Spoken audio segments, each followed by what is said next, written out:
Hi all പുതിയൊരു ക്ലാസ്സിലേക്ക് സ്വാഗതം. ഇന്നത്തെ ക്ലാസ്സിൽ നമ്മൾ എടുക്കാൻ പോകുന്നത് പാർട്ടുകളെ കുറിച്ചിട്ടാണ്. ഇന്ത്യൻ കോൺസ്റ്റിറ്റ്യൂഷന്റെ പാർട്ടുകളെ കുറിച്ചിട്ടാണ്. അപ്പൊ മുമ്പത്തെ ഒരു ക്ലാസ്സിൽ നമ്മൾ ഷെഡ്യൂളുകളെ കുറിച്ചിട്ട് പറഞ്ഞിട്ടുണ്ടായിരുന്നു. ഇന്ത്യൻ ഭരണഘടനയുടെ തുടക്കത്തിൽ അതിന് 8 ഷെഡ്യൂളുകളും 22 പാർട്ടുകളായിരുന്നു ഉണ്ടായിരുന്നത്. 8 ഷെഡ്യൂളുകളും 22 പാർട്ടുകളായിരുന്നു ഉണ്ടായിരുന്നത്. കറന്റ്ലി അതിന് 12 ഷെഡ്യൂളുകളും 25 പാർട്ടുകളാണ് ഉള്ളത്. അതിനെക്കുറിച്ച് നിങ്ങൾക്ക് ഡീറ്റെയിൽ ആയിട്ട് കാര്യങ്ങൾ നിങ്ങൾക്ക് അറിയാം എന്നാണ് കരുതുന്നത്. 12 ഷെഡ്യൂളുകളെ കുറിച്ചിട്ടുള്ള ഡീറ്റെയിൽ ആയിട്ടുള്ള ഒരു ക്ലാസ് നമ്മൾ മുമ്പത്തെ ഒരു വീഡിയോയിൽ പറഞ്ഞിട്ടുണ്ട്. ഓക്കെ. അപ്പൊ ഇവിടെ നമ്മൾ പറയാൻ പോകുന്നത് 25 പാർട്ടുകൾ ഏതൊക്കെയാണ്, അത് റിലേറ്റ് ചെയ്ത് വന്നിട്ടുള്ള ആർട്ടിക്കിൾസ് ഏതൊക്കെയാണ്, ആ പാർട്ടുകൾ എന്താണ് പറയുന്നത് എന്നതിനെ കുറിച്ചിട്ടാണ് നമ്മൾ പറയാൻ ഉദ്ദേശിച്ചിട്ടുള്ളത്. ഓക്കെ. അപ്പം 25 പാർട്ടുകൾ ഉണ്ട് എന്ന് നമ്മൾ പറഞ്ഞു. അതിലെ ഒന്നാമത്തെ പാർട്ട് പറയുന്നത് എന്താണ്? ആർട്ടിക്കിൾ 1 to 4 ആണ് ഒന്നാമത്തെ പാർട്ടിൽ ഇൻക്ലൂഡ് ആയിട്ടുള്ളത്.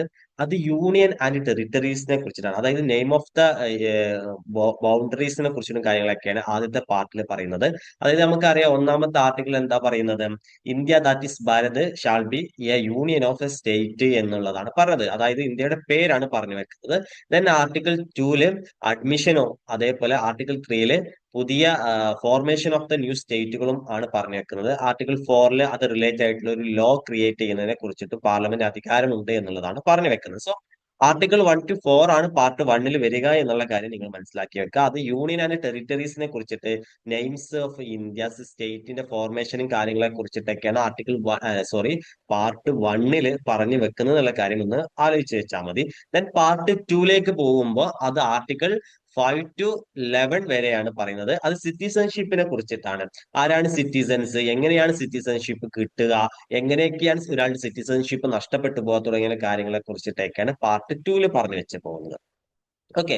ഏറ്റവും ഇമ്പോർട്ടന്റ് ആയിട്ടുള്ള ഒരു പാർട്ടാണ് the Magna of the Indian constitution എന്നൊക്കെ അറിയപ്പെടുന്ന പാർട്ടാണ് ഏത്? പാർട്ട് 3 എന്നറിയുന്നത്. നമുക്കറിയാം പാർട്ട് 3 എന്ന് പറഞ്ഞു കഴിഞ്ഞാൽ ഫണ്ടമെന്റൽ റൈറ്റ്സിനെ കുറിച്ചിട്ടാണ് പറയുന്നത് എന്നുള്ളത്. അത് ആർട്ടിക്കിൾ 12 തൊട്ട് 35 വരെയാണ് പാർട്ട് 3 ഉൾപ്പെട്ട് വരുന്നത്.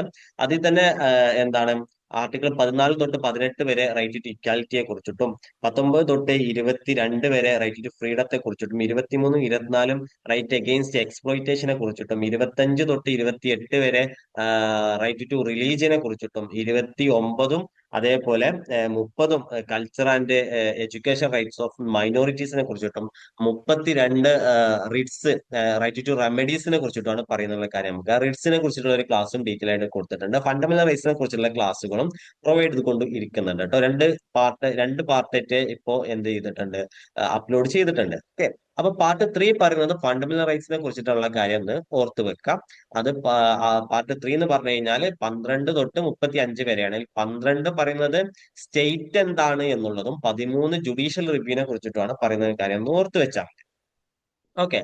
ഇതൻ പാർട്ട് 4 പറയുന്നത് ആർട്ടിക്കിൾ 36 തൊട്ട് 51 വരെയാണ്. അത് directive principles of state policy, അതായത് DPSP കുറിച്ചിട്ടാണ് പറയുന്നത്. അതായത് ഒരു ഗവൺമെന്റ് നിലവിൽ വന്നു കഴിഞ്ഞാൽ ആ ഗവൺമെന്റ് പോളിസീസ് മേക്ക് ചെയ്യപ്പെടുമ്പോൾ അവരുടെ മൈൻഡിൽ വെക്കേണ്ട കുറച്ച് തത്വങ്ങളെ കുറിച്ചിട്ടാണ് എന്ത് പറയുന്നത്? പാർട്ട് 4 പറയുന്നത്. അതൊരിക്കലും നമുക്ക് കോടതിയിൽ പോയി കണ്ട് എൻഫോഴ്സ് ചെയ്യാൻ സാധിക്കില്ല. മറിച്ച് ഗവൺമെന്റുകൾ അതെന്ത് ചെയ്യണം? ഇംപ്ലിമെന്റ് ചെയ്തുകൊണ്ടേയിരിക്കണം. ഇപ്പൊ മദ്യ മദ്യ നിരോധനം, അതേപോലെ ഗോ ഗോ നിരോധനം തുടങ്ങിയിട്ടുള്ള കാര്യങ്ങളൊക്കെ എന്താണ്? ഗോവധ നിരോധനം തുടങ്ങിയിട്ടുള്ള കാര്യങ്ങളൊക്കെ ഇതിൽ ഉൾപ്പെടുന്നുണ്ട് കേട്ടോ. ഓക്കെ. അപ്പോൾ ഇതിൽ തന്നെ ഏറ്റവും പ്രധാനപ്പെട്ട ഒരു ആർട്ടിക്കിളാണ് 39A എന്ന് പറയുന്നത്. ഫ്രീ ലീഗൽ എയ്ഡ് കൊടുക്കുക എന്ന് പറയുന്നത്. അത് DPSP പെട്ടിട്ടുള്ള ഒരു ആർട്ടിക്കിളാണ്. ഓക്കെ. ദെൻ പാർട്ട് 4A പറയുന്നത് 51A ആണ് ആർട്ടിക്കിൾ. അത് ഫണ്ടമെന്റൽ ഡ്യൂട്ടീസ് ആണ്. നമുക്കറിയാം 42ാമത്തെ കോൺസ്റ്റിറ്റ്യൂഷണൽ അമെന്റ്മെന്റിലൂടെ 1976 പാർട്ട് എ ഇൻക്ലൂഡ് ചെയ്തത്. 51A ആർട്ടിക്കിൾസ് ഇൻക്ലൂഡ് ചെയ്തത് ഫണ്ടമെന്റൽ ഡ്യൂട്ടീസ് ആയിരുന്നു. അത് USSR എന്നാണ് നമ്മൾ കടമെടുത്തിട്ടുള്ളത്. ഇന്ദിരാഗാന്ധി രാജ്യം ഭരിക്കുന്ന സമയത്താണ് ഈ ഒരു മാറ്റം നടക്കുന്നത് കേട്ടോ. ദെൻ പാർട്ട് 5 യൂണിയനെ കുറിച്ചിട്ട് പറയുന്നത്. ഇമ്പോർട്ടന്റ് ആയിട്ടുള്ള ഒരു പാർട്ടാണ്. 52 തൊട്ട് 151 വരെയാണ് ആർട്ടിക്കിൾ പറയുന്നത്. അതിൽ യൂണിയനും പാർലമെന്റ്, യൂണിയൻ എക്സിക്യൂട്ടീവ് എന്താണ്, അതേപോലെ ജുഡീഷ്യറി എന്താണ് തുടങ്ങിയിട്ടുള്ള കാര്യങ്ങളൊക്കെയാണ് ഈ ഒരു ഭാഗത്ത് പറയുന്നത്. ഓക്കെ. ദെൻ പാർട്ട് 6 ആണ് പറയുന്നത്. പാർട്ട് 6 152 തൊട്ട് 237 വരെയാണ് പറയുന്നത്. അത് സ്റ്റേറ്റിനെ കുറിച്ചിട്ടാണ്. അപ്പൊ നമ്മളിവിടെ യൂണിയനെ കുറിച്ച് പറഞ്ഞ പോലെ തന്നെ ഇവിടെ ഗവർണർ ഉണ്ട്, അതേപോലെ സ്റ്റേറ്റ് ലെജിസ്ലേറ്റീവ് അസംബ്ലീസ്, ഹൈക്കോർട്സും കാര്യങ്ങളൊക്കെയാണ് ഈ ഒരു ഭാഗത്ത് പറഞ്ഞു വെച്ച് പോകുന്നത്. ഓക്കെ. ദെൻ പാർട്ട് 7 ഇപ്പൊ ഇല്ല, അത് റിപ്പീൽ ചെയ്തിട്ടുണ്ട്. അതായത് മുമ്പ് നമ്മുടെ സംസ്ഥാന പുനഃസംഘടനയൊക്കെ നടക്കുന്നതിന് മുമ്പായിട്ട് ഒരു പ്രിവിസി സ്റ്റേറ്റുകൾ എങ്ങനെ അഡ്മിനിസ്ട്രേറ്റ് ചെയ്യണം എന്നതിനെ കുറിച്ചിട്ടുള്ള ഒരു ഭാഗമായിരുന്നു ഇത്. അത് ഇപ്പൊ നിലവിലില്ല. അപ്പൊ അതിനെ കുറിച്ച് പഠിക്കേണ്ട ആവശ്യമില്ല. അത് 7th അമെന്റ്മെന്റിലൂടെയാണ് അത് റിപ്പീൽ ചെയ്തത് എന്നുള്ള കാര്യം ഒന്ന് ഓർത്ത് വെച്ചാൽ മതി. ദെൻ പാർട്ട് 8 എന്ന് പറഞ്ഞു കഴിഞ്ഞാൽ യൂണിയൻ ടെറിട്ടറീസിനെ കുറിച്ചിട്ടാണ് പറയുന്നത്. നമുക്കറിയാം 8 യൂണിയൻ ടെറിട്ടറീസ് ആണ് നമുക്കുള്ളത്. അതിന്റെ അഡ്മിനിസ്ട്രേഷനും കാര്യങ്ങളൊക്കെയാണ് ഈ ഒരു ഭാഗത്ത് പറയുന്നത്. ആർട്ടിക്കിൾ 239 തൊട്ട് 242 വരെയാണ് പറഞ്ഞു വെച്ച് പോകുന്നത്. ദെൻ ഏറ്റവും ഇമ്പോർട്ടന്റ് ആയിട്ടുള്ള രണ്ട് പാർട്ടുകളാണ് ഇനി വരാൻ പോകുന്നത്, 9ഉം 9A. അതായത് നമുക്കറിയാം അധികാര വികേന്ദ്രീകരണം അല്ലെ. അതായത് റൂറൽ ലോക്കൽ സെൽഫ് ഗവൺമെന്റ്, പഞ്ചായത്തുകൾ മുനിസിപ്പാലിറ്റികൾക്ക് പവർ കൊടുക്കുന്നത് ഈ ഒരു പാർട്ടിലാണ്. 243 തൊട്ട് 243O വരെയാണ് എന്ത് ചെയ്യുന്നത്, പാർട്ട് 9 എന്ന് പറഞ്ഞു കഴിഞ്ഞാൽ അത് പഞ്ചായത്ത് റൂറൽ ലോക്കൽ സെൽഫ് ഗവൺമെന്റിനെ കുറിച്ചിട്ടാണ്. മുനിസിപ്പാലിറ്റീസിനെ കുറിച്ച്, അതായത് അർബൻ ലോക്കൽ ബോഡീസിനെ കുറിച്ച് പറയുന്നത് എത്രയാണ്, പാർട്ട് 9A അതായത് 243P തൊട്ട് 243ZG വരെയാണ് പറഞ്ഞു വെക്കുന്നത് കേട്ടോ. ദെൻ ഇവിടെയാണ് നമുക്കറിയാം 73ാമത്തെ അമെന്റ്മെന്റും 74ാമത്തെ അമെന്റ്മെന്റും, അതായത് ഷെഡ്യൂൾ 11ഉം 12ഉം. ഷെഡ്യൂൾ 12 എന്ന് പറഞ്ഞാൽ മുനിസിപ്പാലിറ്റീസിനെ കുറിച്ചും 11 എന്ന് പറഞ്ഞു കഴിഞ്ഞാൽ ലോക്കൽ സെൽഫ് ഗവൺമെന്റിനെ കുറിച്ചിട്ടാണ് പറയുന്നത് എന്നുള്ള കാര്യം ഒന്ന് ഓർത്ത് വെക്കാം. ദെൻ നമുക്ക് പിന്നെ അതിൽ ഇമ്പോർട്ടന്റ് ആയിട്ടുള്ളത് ദെൻ പാർട്ട് 9B ആണ് കോപ്പറേറ്റീവ്സിനെ കുറിച്ചിട്ട് പറയുന്നത്. അതൊന്നും അത്ര ഇമ്പോർട്ടന്റ് അല്ല. പിന്നെ അതിൽ ഇമ്പോർട്ടന്റ് ആയിട്ട് വരുന്നത് 11 ഇതാണ് യൂണിയൻ സ്റ്റേറ്റ് റിലേഷൻഷിപ്സിനെ കുറിച്ചിട്ട് പറയുന്നത്. നമുക്കറിയാം ഇന്ത്യ ഒരു കോസി ജുഡീഷ്യൽ സിസ്റ്റം ആണ്. യൂണിയനും സ്റ്റേറ്റും തമ്മിൽ യൂണിയൻ പവർ ഡിസ്ട്രിബ്യൂട്ട് ചെയ്ത് കൊടുക്കുക എന്നൊക്കെ അറിയാം. നമുക്ക് നമ്മുടെ ഷെഡ്യൂൾ 7ലാണ് 3 ലിസ്റ്റുകളെ കുറിച്ച് പറഞ്ഞിട്ടുള്ളത്: union list, state list, union list, state list, concurrent list. Union ലിസ്റ്റിൽ കുറച്ച് കാര്യങ്ങൾ ലിസ്റ്റ് ചെയ്തിട്ടുണ്ട്. ആ കാര്യങ്ങളിൽ മുകളിൽ നിയമം ഉണ്ടാക്കാനുള്ള റൈറ്റ്സ് യൂണിയനായിരിക്കും. സ്റ്റേറ്റ് ലിസ്റ്റിലുള്ളത് സ്റ്റേറ്റിനായിരിക്കും. കൺകറന്റ് ലിസ്റ്റിലുള്ളത് ബോത്ത് രണ്ട് ഗവൺമെന്റുകൾക്കും എടുക്കുക എന്നുള്ളതാണ്.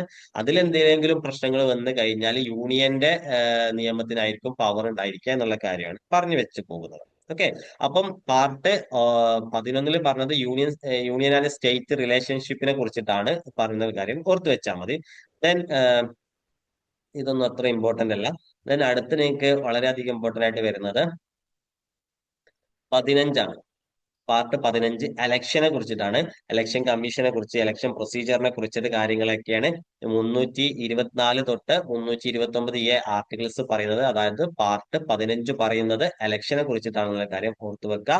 ദെൻ 16 പറയുന്നത് SC/ST റിസർവേഷനും സ്പെഷ്യൽ പ്രൊവിഷൻസിനെ കുറിച്ചിട്ടാണ്. 330ഉം 342 പറഞ്ഞു വെക്കുന്നത് കേട്ടോ. ദെൻ 343 തൊട്ട് 351 ആർട്ടിക്കിൾസ്, അതായത് 17 പറഞ്ഞു വെച്ച് പോകുന്നത് ഒഫീഷ്യൽ ലാംഗ്വേജിനെ കുറിച്ചിട്ടാണ്. അതായത് ഹിന്ദി നമുക്ക് ഒഫീഷ്യൽ ലാംഗ്വേജസ് ആയിട്ട് യൂസ് ചെയ്യാം. ഹിന്ദിയും ഇംഗ്ലീഷും ദെൻ പിന്നെ മദർ ലാംഗ്വേജ് ആണ് വരിക. അപ്പൊ ഹിന്ദി നമുക്ക് ഒഫീഷ്യൽ, ഇന്ത്യക്ക് ഒരു നാഷണൽ ലാംഗ്വേജ് ഇല്ല, പക്ഷെ ഒഫീഷ്യൽ ലാംഗ്വേജ് ആയിട്ട് നമുക്ക് ഇന്ത്യയെ യൂസ് ചെയ്യാം എന്നുള്ളതാണ് ഈ ഒരു ഭാഗത്ത് പറഞ്ഞു വെച്ച് പോകുന്നത്. ദെൻ ഏറ്റവും ഇമ്പോർട്ടന്റ് ആയിട്ടുള്ള അടുത്തൊരു പാർട്ടാണ് 18, പാർട്ട് 18 352 തൊട്ട് 360 വരെ എമർജൻസിയെ കുറിച്ചിട്ടാണ് പറഞ്ഞത്. 3 തരത്തിലുള്ള എമർജൻസി ഉണ്ട് നമുക്കറിയാം: നാഷണൽ എമർജൻസി, സ്റ്റേറ്റ് എമർജൻസി, അതേപോലെ ഫിനാൻഷ്യൽ എമർജൻസി. ഇതുവരെ ഇവിടെ പ്രഖ്യാപിക്കപ്പെടാത്തൊരു എമർജൻസി ഏതാണ്? ഫിനാൻഷ്യൽ എമർജൻസി ആണ് എന്നുള്ള കാര്യം ആലോചിക്കുക. 352 ആണ് national emergency, 356 state emergency, then 360 financial emergency. അതിൽ ഏതെങ്കിലും ഒരു ആർട്ടിക്കിൾ കിട്ടിയാൽ മതി. പിന്നെ കണക്ട് ചെയ്ത് കണ്ട് 4 കൂട്ടിക്കാണ്ട് എഴുതാൻ സാധിക്കും കേട്ടോ. ദെൻ അമെന്റ്മെന്റ്സിനെ കുറിച്ചിട്ടാണ് 20 പറഞ്ഞത്. പാർട്ട് 20 അമെന്റ്മെന്റ്സ് 368 ആർട്ടിക്കിൾസിനെ കുറിച്ചിട്ടാണ് പറഞ്ഞത്. 3 തരത്തിലുള്ള അമെന്റ്മെന്റ്സ് ഉണ്ട്.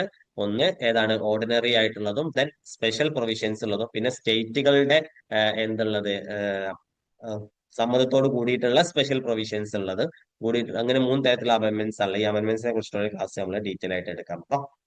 ഓക്കെ, അപ്പോൾ ഇത്രയാണ് ഏറ്റവും ഇമ്പോർട്ടന്റ് ആയിട്ട് നമുക്ക് നോക്കേണ്ടത്. ഒന്ന് 20ആണ് അമെന്റ്മെന്റ്സിനെ കുറിച്ചുള്ള പാർട്ട് ഏതാ നോക്കി വെക്കണം. എമർജൻസിയെ റിലേറ്റ് ചെയ്തുള്ള പാർട്ട്, ഒഫീഷ്യൽ ലാംഗ്വേജസിനെ കുറിച്ചിട്ടുള്ളത്, SC ST reservation, election relate ചെയ്തുള്ള പാർട്ട് ഏതാന്നുള്ളതും, ദെൻ പിന്നെ നോക്കേണ്ടത് നമ്മുടെ യൂണിയൻ സ്റ്റേറ്റ് റിലേഷൻസിനെ കുറിച്ചിട്ടുള്ളതും, അവിടെ ഷെഡ്യൂളുകളും പാർട്ടും തമ്മിൽ ഡിഫറൻസ് മാറിപ്പോകരുത്. ദെൻ പിന്നെ നോക്കേണ്ടത് ഇമ്പോർട്ടന്റ് ആയിട്ടുള്ളത് മുനിസിപ്പാലിറ്റി, അതേപോലെ പഞ്ചായത്ത് റിലേറ്റ് ചെയ്തിട്ടുള്ള പാർട്സ് ഏതാണെന്നുള്ളതും, then union government, state government relate ചെയ്ത് വരുന്നത് ഏതാണെന്നുള്ളതും, പിന്നെ ഫണ്ടമെന്റൽ റൈറ്റ്സ് പാർട്ട് 3 എന്നുള്ളതും, ഫണ്ടമെന്റൽ ഡ്യൂട്ടീസ് ഏതിലാന്നുള്ളതും, അത് ഏത് അമെന്റ്മെന്റിലൂടെയാണ് തന്നിട്ടുള്ളതും. ഓക്കെ, ഇത്രയാണ് നമുക്ക് പാർട്ടിന്റെ ഭാഗത്ത് നമുക്ക് നോക്കി വെക്കാനുള്ളത്. 25 പാർട്ടാണുള്ളത്. ഇന്ത്യൻ ഭരണഘടന തുടക്ക സമയത്ത് 22 പാർട്ടായിരുന്നു ഉണ്ടായിരുന്നത് എന്നുള്ള കാര്യം ഒന്ന് ഓർത്തു വെക്കാം. Okay, thank you. അപ്പൊ നെക്സ്റ്റ് ക്ലാസ്സിൽ കാണാം.